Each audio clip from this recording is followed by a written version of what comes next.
Good morning class. Welcome to Java class.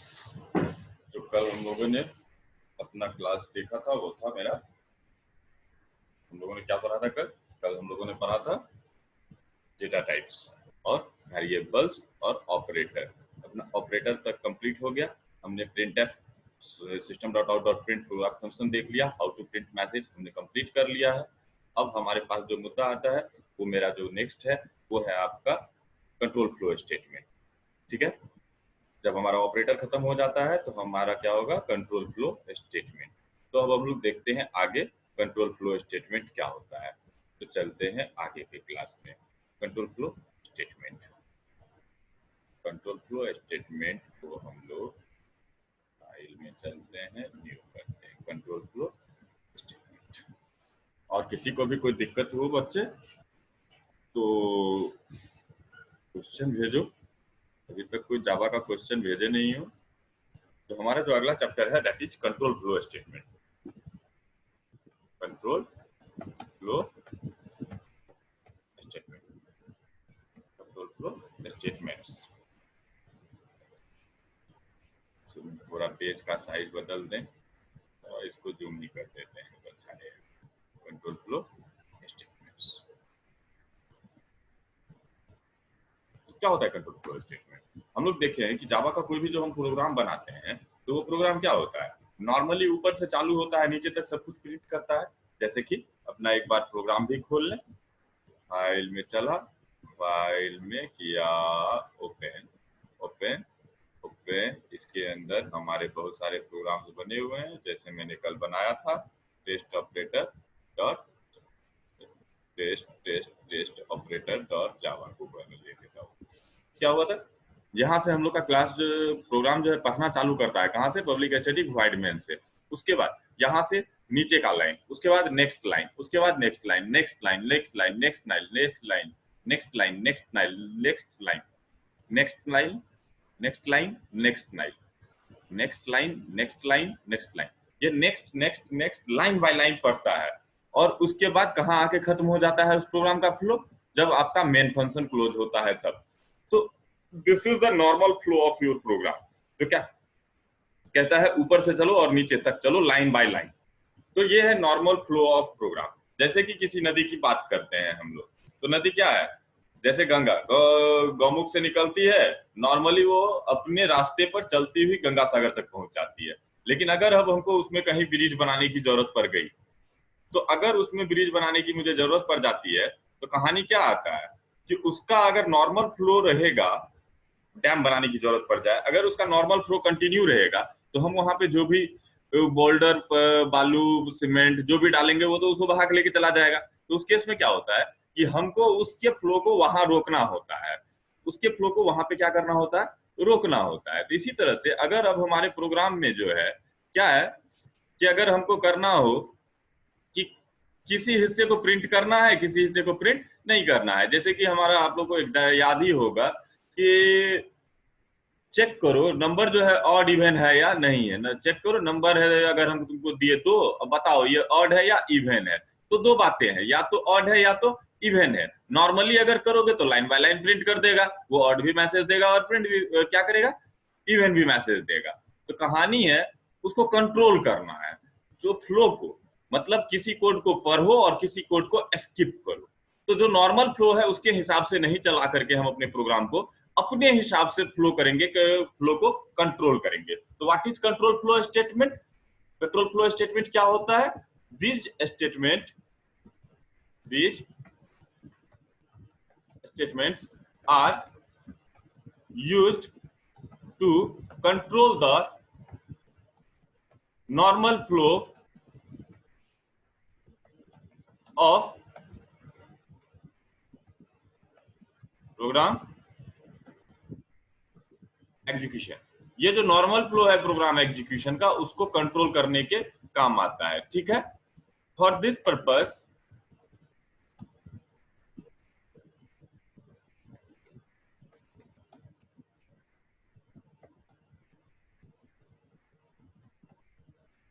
various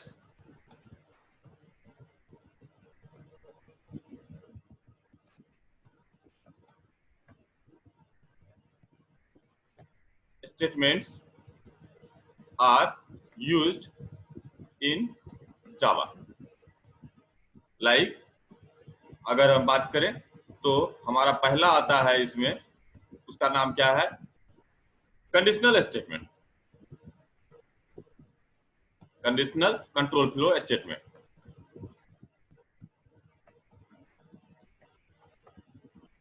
conditional control flow statements, इसके लिए हम लोग किसका इस्तेमाल करते हैं? पहला जो हो गया मेरा कौन हो गया, control flow statement, conditional control flow statement. इसके अंदर क्या होता है वो देखते हैं।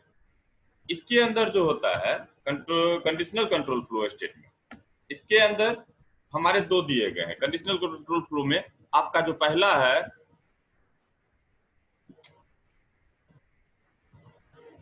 आपका जो पहला है वो है आपका इफ एल्स, और जो दूसरा आता है वो आता है स्विच केस।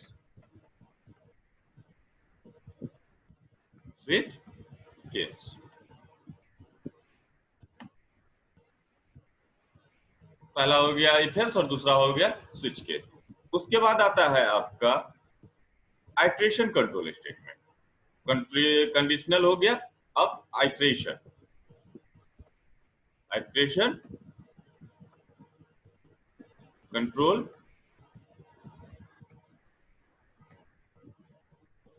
स्टेटमेंट। आइट्रेशन बोलो या लूपिंग बोलो, लूपिंग कंट्रोल स्टेटमेंट। इसके अंदर जो हमारे पास जावा प्रोवाइड करता है उसमें पहला है फॉर, दूसरा है व्हाइल, तीसरा है डू व्हाइल। हेलो, रख phone away.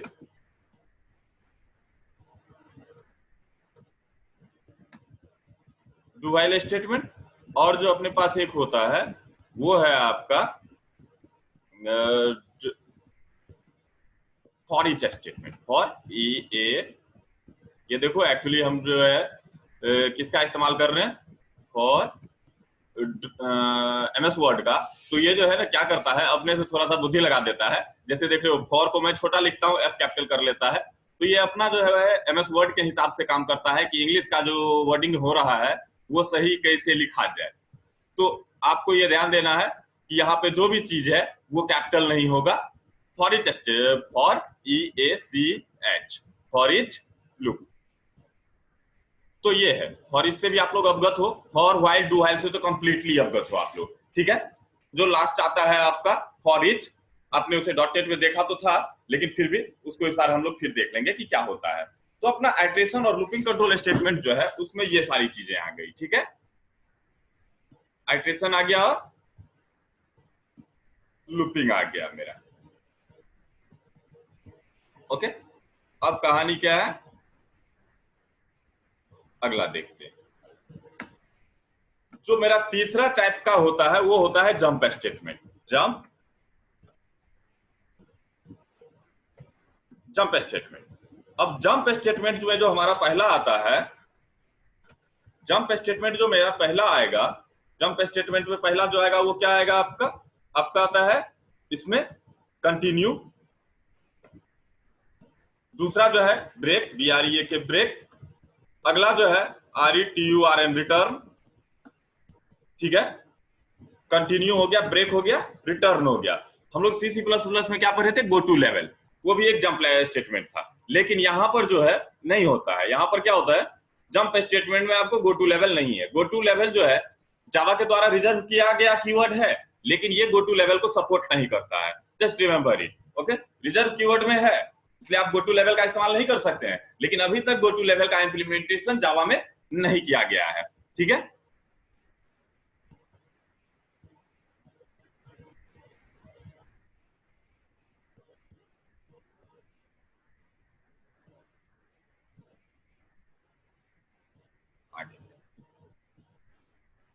Continue, break, jump, तो इतने हो गए आपके, क्या हो गए इतने, कंट्रोल फ्लो स्टेटमेंट।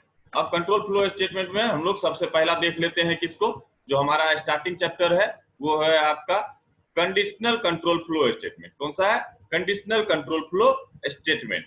तो कंडीशनल कंट्रोल फ्लो स्टेटमेंट क्या कहता है?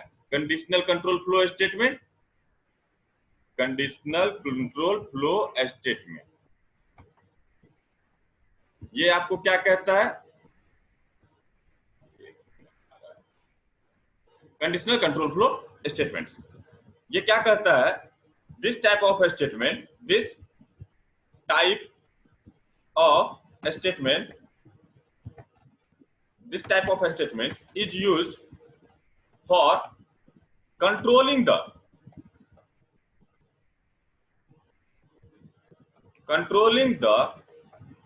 normal flow of program execution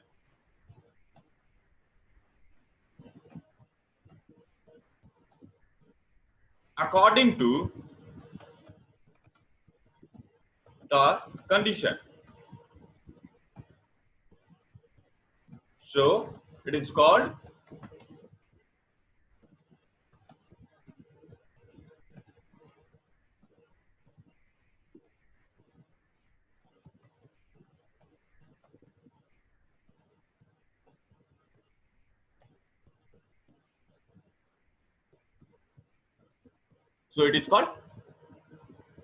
conditional control flow statement. इसलिए इसको क्या कहते हैं? कंडीशनल कंट्रोल फ्लो स्टेटमेंट कहते हैं। बात समझ गए?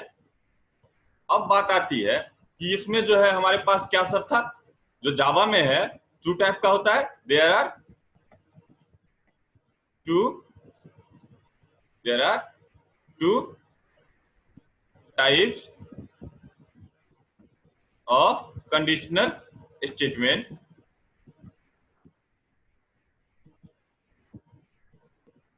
Available in Java. पहला कौन है? If else. और दूसरा कौन है? Switch case. तो अब हम लोग किसको पढ़ेंगे? पहला को देखते हैं, इफ एल्स।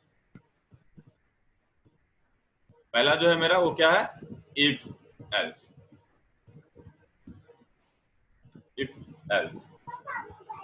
मम्मा को बोलो बेटा, बोलो मम्मा को बेटा।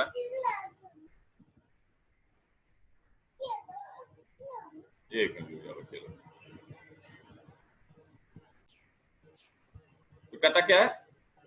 else block, this block is used with if block. It is optional, means we can skip this block, has no any it has no any condition, its execution, इसका जो execution है वो क्या होता है? Its execution is depend upon the if condition. When condition true, then if block is executed, otherwise else block is executed. In this case any one block must be executed, so it is an example of two way branching statement. अब मेरे पास जो condition है वो two way branching में है, मतलब अगर मेरा ट्रू तो इधर जाओ, अगर फॉल्स तो इधर जाओ। इफ के जैसा नहीं। इफ में मैंने क्या कहा था? ट्रू तो जाओ, एल्स के बाद अगर गलती हो गया तो उसके लिए मैं कोई आगे का कंडीशन नहीं लिख रखा हूं। लेकिन अगर आप इसका इस्तेमाल करते हो तो आप क्या कर रहे हो कि दो रास्ते बना रहे हो। अगर सही होगा कंडीशन तो ये वाला कोड एग्जीक्यूट करना, और अगर गलत होगा तो ये वाला कोड एग्जीक्यूट करना। तो it is the example of two way branching statement. ये किसका है?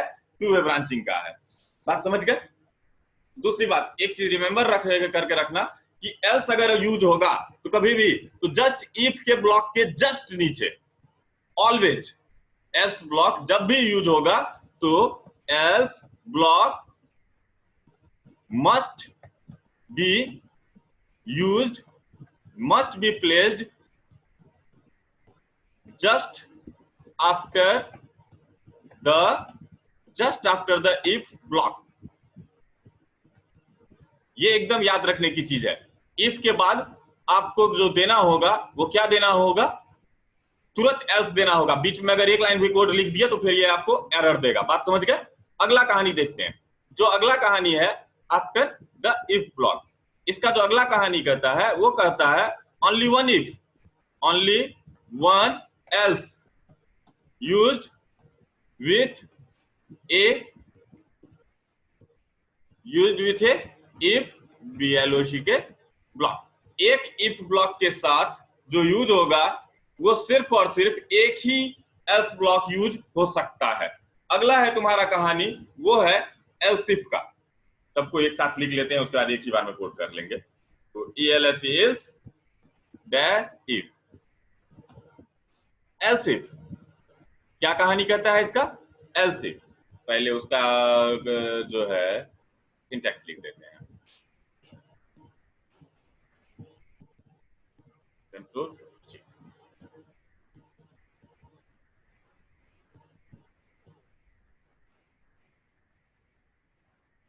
सिंटैक्स इसका होता है इफ कंडीशन ब्लॉक खत्म ELSE else कंडीशन कंडीशन इसमें क्या होगा else VLOC के ब्लॉक होगा। बात समझ गए? सिंटैक्स हो गया इसका।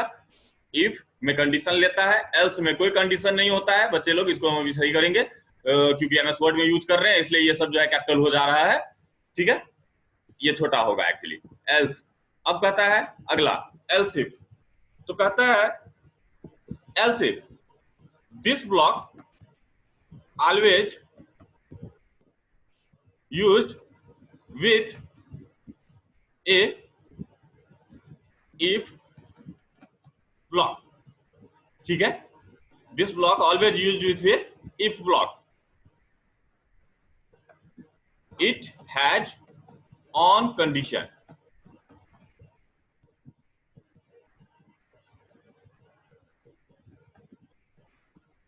mean but if this block always if if block is executed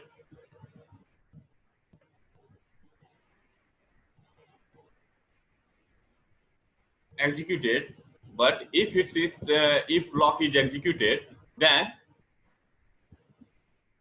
else if BLOCK block is skipped।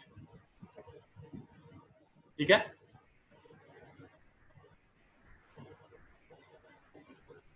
skip क्या कहता है? This is always used with A if block. जब भी यूज होगा तो एक इफ ब्लॉक के साथ होगा, बिना इफ का यूज नहीं हो सकता है else if. It has on condition, इसके पास अपना कंडीशन होता है। इफ इट्स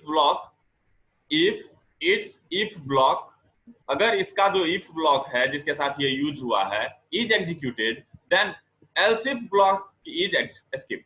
जैसे इफ एल्स में होता है इफ एग्जीक्यूट किया तो एल्स नहीं करेगा, उसी तरह से इसमें भी क्या होता है कि अगर इफ एग्जीक्यूट कर गया तो एल्स इफ एग्जीक्यूट नहीं करेगा। But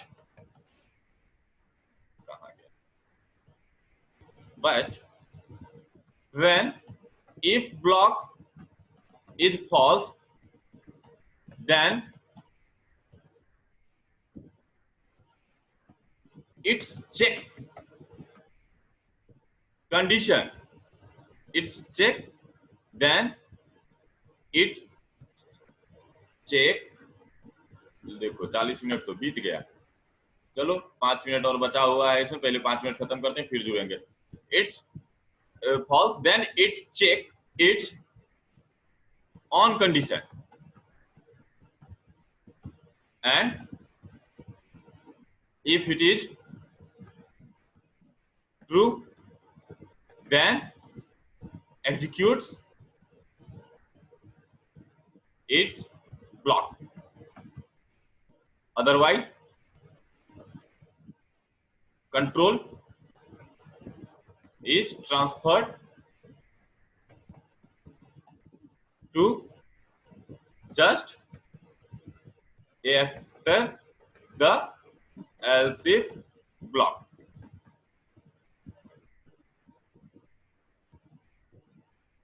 We can use multiple else if block with a single if block, but only one else is used in this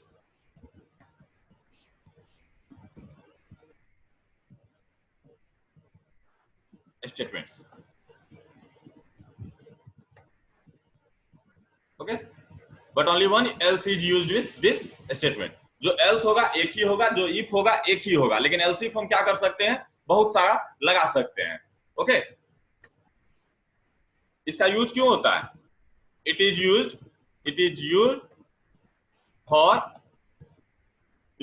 for increasing the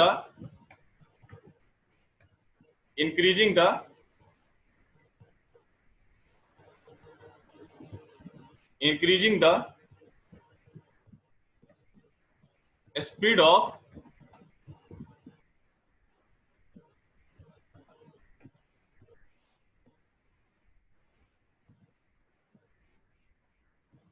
program execution.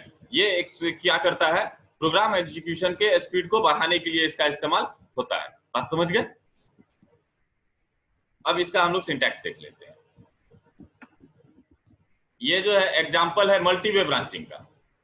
Multiway branching कहने का मतलब कि अगर ये गलत हो गया, अगर ये गलत हो गया, सही है तो ये कर लो, लेकिन गलत हो गया तो उसके पास जाना। अब वहां से भी दो रास्ते, अगर सही है तो ये कर लो, नहीं तो अगले रास्ते पे चले जाओ, अगले एलसिफ पे। फिर वहां से भी दो रास्ते, अगर सही है तो ये कर लो, नहीं है तो अगले पे चले जाओ। बात समझ गए? लेकिन अगर जहां चले गए, जो ब्लॉक एग्जीक्यूट कर गया, तो बाकी कोई ब्लॉक एग्जीक्यूट नहीं करेगा। हम इफ एल्स, इसको इफ एल्स लैडर भी कहा जाता है। इसको क्या कहा जाता है? ये जो हम लोग अभी स्ट्रक्चर तैयार करते हैं, if else if else if else if else, it is also known as if else ladder. और इस लैडर में क्या है, जहां पे एग्जीक्यूशन ट्रू मिला, हर दूसरा जो होगा स्टेप वो इग्नोर हो जाएगा, कहीं एक ही जगह इसका इस्तेमाल होगा। बस इसी जगह पर अगर तुम सिर्फ इफ का इस्तेमाल करते तो हर इफ क्या करता है, चेकिंग करता है। लेकिन यहां पर क्या है, एक भी इफ ट्रू मिल गया, एक भी एल्स इफ ट्रू मिल गया, तो बाकी सब चेकिंग क्या हो जाता है, बंद हो जाता है। क्या कहता है? It is example of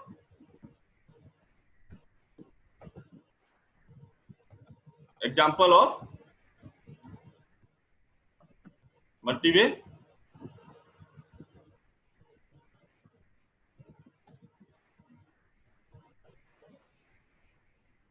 MULTI, multi तो हो गया, MULTI multi.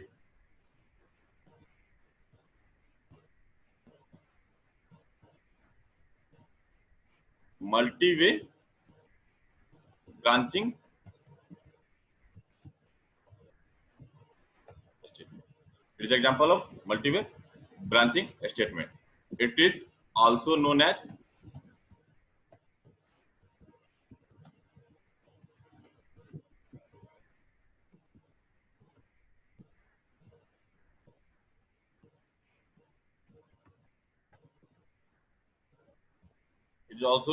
if else ladder। इसको हम लोग if else ladder भी कहते हैं। इसका सिंटैक्स, इफ जस्ट इसके बाद जो यूज होगा वो क्या यूज होगा, इसके साथ तुरंत इसके जस्ट बाद एल्स इफ। एल्स इफ भी क्या लेता है, कंडीशन लेता है। एल्स इफ भी क्या लेगा, आपका कंडीशन लेगा। इफ हो गया, कंट्रोल सी, कंट्रोल भी, कंट्रोल भी। तो कहानी क्या है, देखो हम लोग इफ भी यूज कर सकते थे। हम लोग क्या यूज कर सकते थे, हम बहुत सारा इफ भी यूज कर सकते हैं, मल्टीपल, अगर हमको कंडीशन चेक करना है। लेकिन होगा क्या इसमें कि एक इफ का कंडीशन चेक करेगा, अगर वो ट्रू हुआ तो घुसेगा, नहीं होगा तो फिर आगे आके चेक करेगा, अगर ट्रू हुआ तो करेगा, नहीं करेगा तो फिर आगे आके चेक करेगा। मतलब क्या है, इसमें हर लाइन ऑफ कोड में चेकिंग होगी। बात समझ गए? और फाइनली जो लास्ट में यूज होगा वो होगा एल्स कोड। इसके साथ ये एल्स कोड यूज हो सकता है, ये सारा का सारा ऑप्शनल है।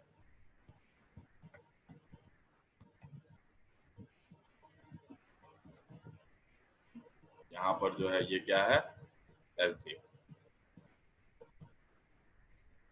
अब इफ के जगह पे अगर आप यूज करते हो किसका, एल्स इफ का, तो अंतर क्या है, शुरू में इफ, बाकी उसके साथ एल्स इफ लगेगा। पहला इफ होगा तभी एल्स इफ लगेगा। अब दोनों में देखो अंतर क्या हो जाएगा। मल्टीपल इफ के जगह पर अगर आप एल्स इफ इस्तेमाल करते हैं, तो अगर कंडीशन आपका यही ट्रू हो गया तो बाकी सबको चेक ही नहीं करेगा, क्योंकि इसके बाद एल्स मिल रहा है। स्किप करो, स्किप करो, स्किप करो।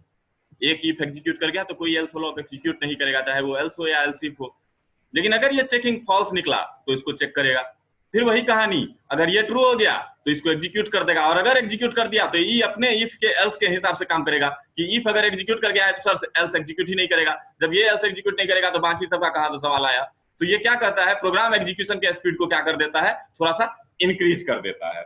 बात समझ गए? तो ये है मेरा कंप्लीट कंडीशनल स्टेटमेंट के तहत इफ एल्स का लैडर। इफ, सिर्फ इफ भी आप इस्तेमाल कर सकते हो, बात समझ गए?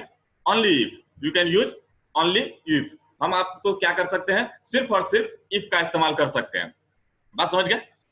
हम उसके साथ इफ एल्स का इस्तेमाल कर सकते हैं, लेकिन सिर्फ एल्स का इस्तेमाल कभी नहीं किया जा सकता है। एल्स का इस्तेमाल अकेले नहीं हो सकता है। एल्स जब भी आएगा तो किसके साथ आएगा, इफ के साथ आएगा। Else is a optional block, else को हम छोड़ सकते हैं, मतलब सिर्फ इफ यूज कर लो, एल्स लिखने की जरूरत नहीं है। लेकिन अगर आपको एल्स यूज करना है तो मस्ट है कि उसका इफ होगा। इसका रीजन क्या है, तुम जानते हो कि एल्स जो काम करेगा उसका पूरा का पूरा डिपेंडेंसी जो है वो किस चीज पर है, इफ पर है। अगर इफ ट्रू तो इफ एग्जीक्यूट कर जाएगा, एल्स छूट जाएगा, और अगर इफ फॉल्स तो इफ नहीं एग्जीक्यूट करेगा, एल्स एग्जीक्यूट करेगा। बात समझ गए? बस इसमें देखो छोटी सी चीज है इफ एल्स लैडर में, इफ एल्स और एल्स के आगे इफ लगा दिया। एल्स में मतलब उसको तो घुसना ही था, लेकिन घुसा तो चेकिंग कर दिया। बात समझ गए? अगर आपको इफ एल्स आ गया तो एल्स इफ आप ऑटोमेटिकली यूज कर लीजिएगा। बात समझे? तो क्लियर? ये मेरा आज के लिए जो है ये खत्म हो गया आपका इफ एल्स का स्ट्रक्चर। अभी एक काम करो, इसका टाइम फिनिश हो गया है तो आप लोग फिर से ज्वाइन करो। तो एक मिनट रुक जाओ, एक प्रोग्राम बनाना है जिसको हम लोग बना ही देते हैं, तो इसका एग्जांपल खत्म हो जाएगा ना। डेस्कटॉप कंट्रोल फ्लो स्टेटमेंट में हम लोग क्या पढ़ लिए, इफ एल्स। इसको अगर हम प्रोग्राम बना लेंगे तो ये मेरा काम खत्म हो जाएगा, प्रैक्टिस हो जाएगा। तो अब इसको हम प्रोग्राम के जरिए देखते हैं। प्रोग्राम के जरिए हम लोग इफ एल्स के जरिए कौन सा प्रोग्राम बनाने जाएंगे, हम लोग इसके जरिए कंडीशनल वाला कोई प्रोग्राम होगा तब ना कंडीशन चेकिंग करोगे। तो कंडीशन चेकिंग के लिए अपन के पास जो है तो थोड़ा बड़ा कर देते हैं ताकि आप लोग को देखने में दिक्कत ना हो। लैपटॉप मोबाइल पे देखते हो तो थोड़ी सी परेशानी हो जाएगी अगर छोटी है तो ये रहा इसका फॉन्ट जो है TIMES times new Roman. Okay, चलो कंडीशनल वाला हम लोग इफ एल्स का प्रोग्राम बनाने जा रहे हैं। हम किसका प्रोग्राम जा रहे हैं, इफ का। तो कहता है इफ का only if, example of if, EXAMPLE, example of if, सिर्फ इफ का एग्जांपल। तो प्रोग्राम क्या है, check number is ODD odd और EVEN इवन। चेक करो नंबर जो है ऑड है या इवन है। तो इसके लिए हम लोग को क्या चाहिए, एक वेरिएबल बना लेते हैं। स्टैटिक इनिशियलाइजेशन करेंगे बच्चे लोग। हम लोग इतनी बात जान रहे हैं कि मांगना कोई बड़ी बात नहीं है, वैल्यू हम मांग सकते हैं, बाद में भी मांग लेंगे, इनिशियलाइजेशन ही बदलेगा ना। क्योंकि जावा में जो है स्कैनएफ टाइप का कोई चीज नहीं है जो कि आप तुरंत स्कैनएफ कर दोगे, वहां पे तुरंत कॉन्सेप्ट आ जाएगा क्लास का। ठीक है, तो पहले अभी हम लूप खत्म कर लेते हैं, उसके बाद क्लास वाले में जब जाएंगे तो मांगना सीख जाएंगे। मांगना कोई बड़ी बात थोड़ी है, क्लास है, क्लास से यूज कर सकते हो, स्कैनर क्लास